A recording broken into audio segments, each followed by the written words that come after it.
Wouldn't it be nice if there was a simple way we could calculate our PPC investment? Well, you're in luck, my friends, because there is. And that is exactly what I'm going to share with you in this episode of Ask Aaron. Let's get into it. Okay, so look, over the years, I've worked with countless brands on their PPC. And that's everything ranging from brands spending hundreds of pounds a month through to tens of thousands of pounds a month. And I've found through those years a very simple way to sort of calculate investments that just kind of cuts through all of the noise and actually just enables a brand to sort of forecast and plan and this, that, and the other. And I have found that the very best way to sort of forecast and budget is to start with the end in mind.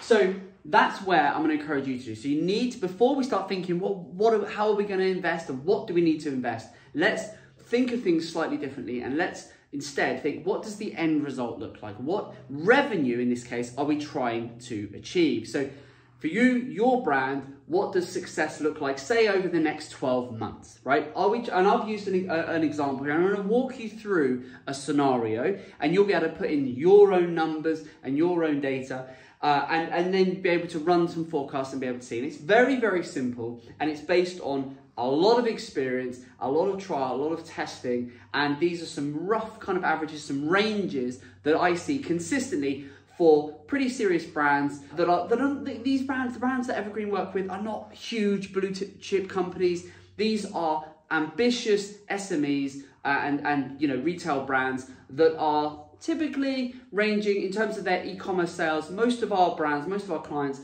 are ranging from say 1 million sales up to 20 million in sales. So that gives you a kind of a sense. So if you're in around that or you aspire to be that or that kind of is roughly where your brand is, these numbers, you should recognize some of these and you'll be able to use them and sort of overlay your numbers onto it. So what I've done is we need to start with the end in mind. And now let's say for this example that the end, the target for, it's going to be a small one, this one. So let's say for the next 12 months, the target is just 300,000. I've just done that to keep the numbers really, really simple, but it could be 500,000, it could be 1 million, 2 million, 5, it doesn't really matter. But let's just say it's 300,000 is our target. If we can generate 300,000 in revenue from our paid advertising, that is what the end needs to look like. A year from now, that's what we need to have done. 300, and then let's say our organic's going to generate us another 300 or 400, direct's another 300. Okay, great. We've done 1 million over the next 12 months, hypothetically, as an example, right? So let's say that's where we start.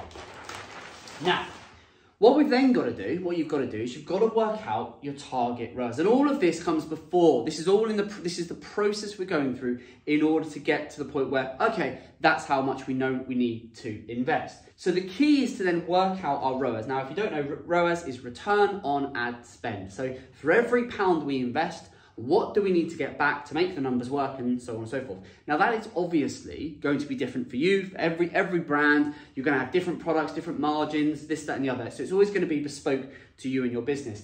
But you've got to work this out. And one of the absolute must-do key things that I see brands not doing, and it just drives me around the bend, and I look at it, I'm like, we've got to fix this, is splitting the brand versus the non-brand, regardless of what type of paid activity you're doing. And it will vary depending on how you do this, but you need to, as much as you can, as best you can, split the brand versus the non-brand. Now for this example, let's say we're running Google, Google ads, we're running maybe search, shopping, maybe some Performance Max, whatever, right? As much as we can, and I appreciate we're not always able to, but we need to split the brand versus the non-brand. And I'll explain why. Because brand, and you'll know this if you've been running ads, your brand campaign, anything that is focused around your brand, let's say it's retargeting, let's say it's search ads that are branded, if we're running brand ads, they are typically going to convert at a much better rate than your non-brand, because brand people know you, they're maybe returning, they're advocates of the brand, they're loyal to the brand. Non-brand, that's new customers, and we obviously want new customers, but they are going to convert at a far lower rate. And again, I've just used all of the experience that I've got to sort of give you some I'm lowballing it intentionally, but some sort of averages that will help us work out an investment. And this is a bit of a guide, a bit of a blueprint that I use when working with brands, when talking to prospects, and this is how I model it. So let's just say, hypothetically, that our brand campaign is going to deliver us a ROAS, so a return on ad spend, of 10. So for every pound we invest into anything to do with our brand, when it comes to we're paying, but it's brand, We're going to invest £1 in, we're going to get 10 back. Now, in reality, it might be significantly higher than that. I've got brands where they're getting a 20, 25, 30 times ROAS, right? But if we use 10, it keeps the numbers nice and simple for this training video, but it also is relatively lowball. Most brands should be able to convert at least, to get at least a 10 times ROAS on their ad spend. Conversely, if we look at non-brand, an average across the numerous accounts I work with, my team have worked with over the years, sort of a 2 to 4 ROAS is respectable and is very achievable, and again, it's relatively lowballed. So that would mean for every pound we're putting in, we're getting 2, 3, 4 pounds back out. If you're a business, if someone could say to you, right, give me £1, I'll give you £4 back, you would do it and you would keep scaling it, right? So most of our clients, we've got a few exceptions that are above this 5, 6, 7, 8 times ROAS, but quite a few of them, a lot of our clients set a base, they go, look, as long as we're hitting a 3, 3.5 times ROAS, we're good, scale the thing, right? And that kind of just, I like to keep things simple, don't like to overcomplicate things. So 2 to 4 gives us a rough a bit of a range, right? So it's important when we think about ROAS to split these two, right? Brand and then non-brand.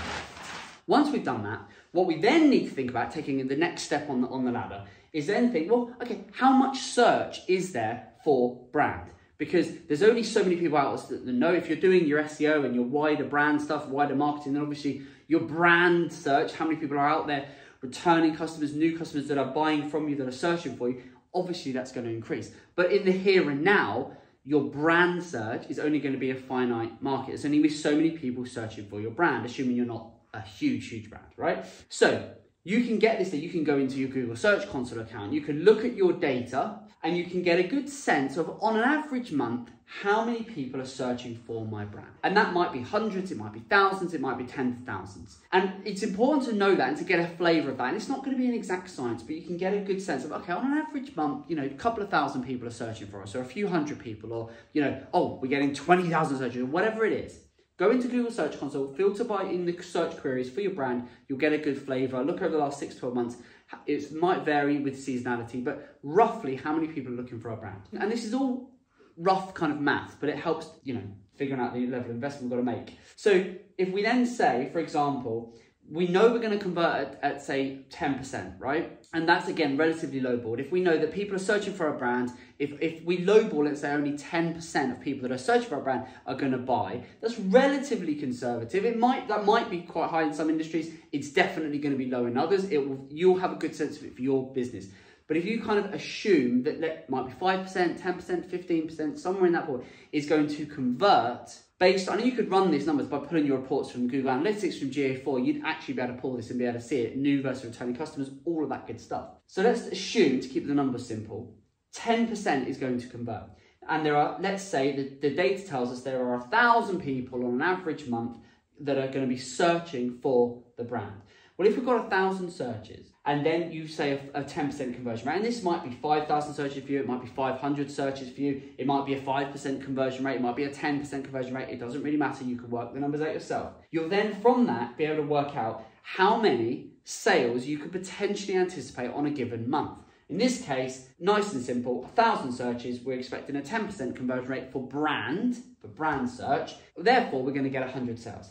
Then we have to times those sales by our average value, so our average sale value. Now again, that will be completely bespoke to you. If it's 50 quid, that's going to be 5 grand. So if it was £100 average customer value, then obviously it's going to be 10,000 and so on and so forth, right? So it's going to vary. But you get the idea, you get the principle, right? It's going to be obviously number of searches, the conversion rate of those searches, number of sales, and the average order value. That will help us to get a sense of the potential revenue from our branded search.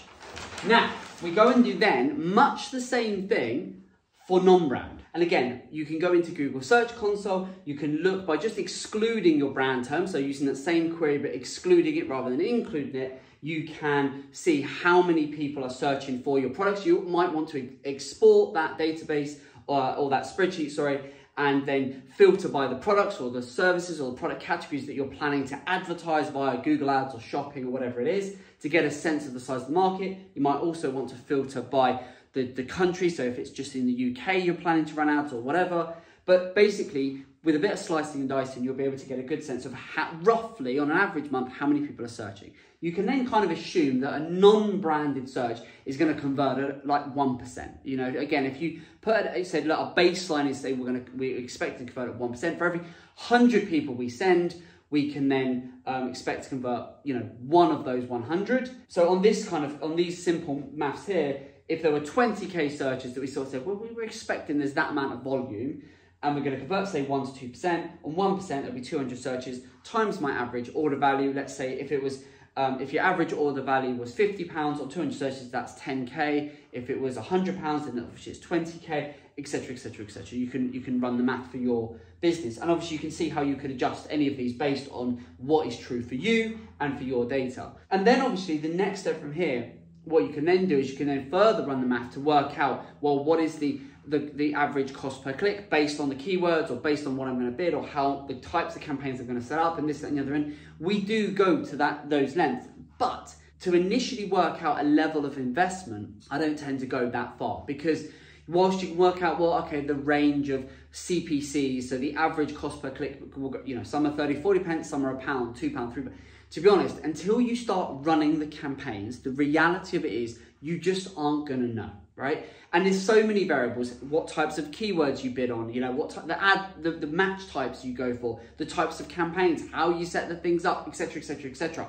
That's what you use the expert for, right? The agency, you know, whoever you're working with. So you almost don't want to get too far into the weeds like that. Otherwise you end up, you know, pretty much trying to cross every T and dot every I, and it's just, you go down a rabbit hole. You don't want to do that. What you want to understand is, at that sort of bird's eye view, what is my brand versus non-brand? If I run the hypotheticals and I work out how many people are searching, and I'm mindful that I might get a 10 to 15% on brand and a 1 to 2% on non-brand, I can see that my branded search is going to be really valued, but it's going to be a smaller pot because there's only so many people looking for your brand. The non-brand is going to be a much bigger pool to play with, but you're going to convert a far lower ratio, and you can start to work out the math. Now, what I then want to do to keep this really, really simple, so that's just more the kind of the philosophy, the thought process that we go through, right? Is we walk through those steps. Hopefully you followed with me so far.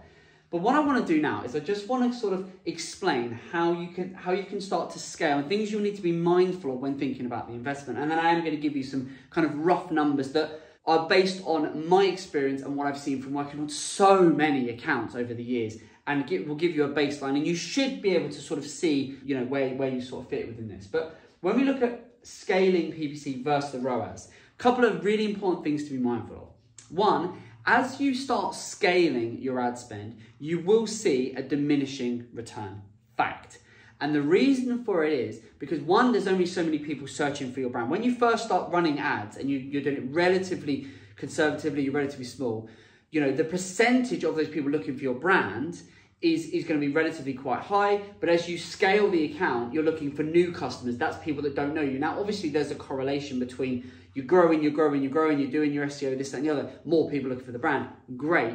But you will almost always see a diminishing return as you start to seriously scale the ad spend, especially when you start to get into, you know, sort of six figures and you really start to go for it. But as a rule of thumb, as a kind of an overarching theme for all of the accounts we've worked on, we continue to work on, here's some sort of rough guide. So if we go all the way back to our 300K, so if we say our target was 300, I would say for a 300K annual target, so 300 over the next 12 months, would mean, broken down over the year, we've got to hit 25K a month. And now that's assuming across the year we're even, we haven't got peaks and troughs for seasonality, etc., etc. You'll know what is going to be true for your business. You can factor in, oh, there's a big peak for Christmas, it dies in January or whatever it might be. But if we assume 300K and we model that across the year based on the data you're going to know for your business, 25K. In order to hit 25K revenue, based on experience, based on so many accounts worked on,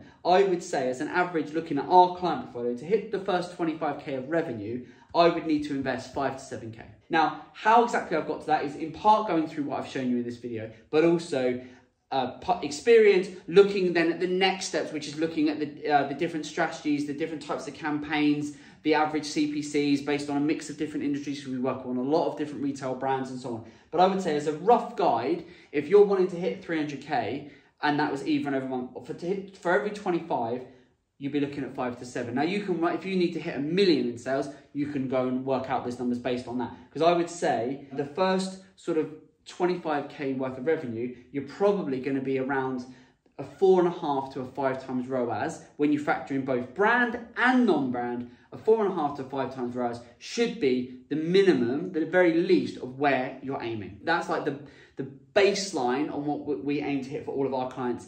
On that initial wanting to hit 25, 30, 40k in revenue, we're aiming to get 5s, 4.5s to 5s is where we would absolutely be aiming to hit. Now, what I want to do is just kind of map this out and give it to you if you really wanted to ramp the thing up. If you're wanting to do, say, 50k in revenue a month, look, again, based on our experience, that would typically cost, or you'd need to invest 10 to 15k to hit 50, right? Which again means you're still running between a 4.5 and a 5 times ROAS. If you're wanting to do 100k in revenue, so that would be 1.2 million over a year, then you're going to need to invest at least 25k per month into ad spend.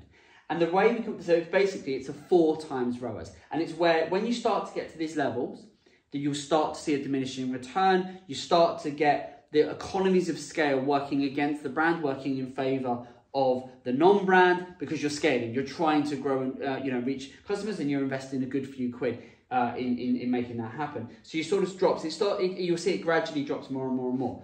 To hit 250, and we've got clients doing all of these numbers, and this is bang on in terms of what we're seeing and as an average across a number of accounts. So this comes from a place of, we're not just seeing this on 1 or 2 accounts, we're seeing this consistently and have done for a few years now. So 100k, 25k in. To do 250,000, you should be looking at about 65k. So again, roughly a 4 times.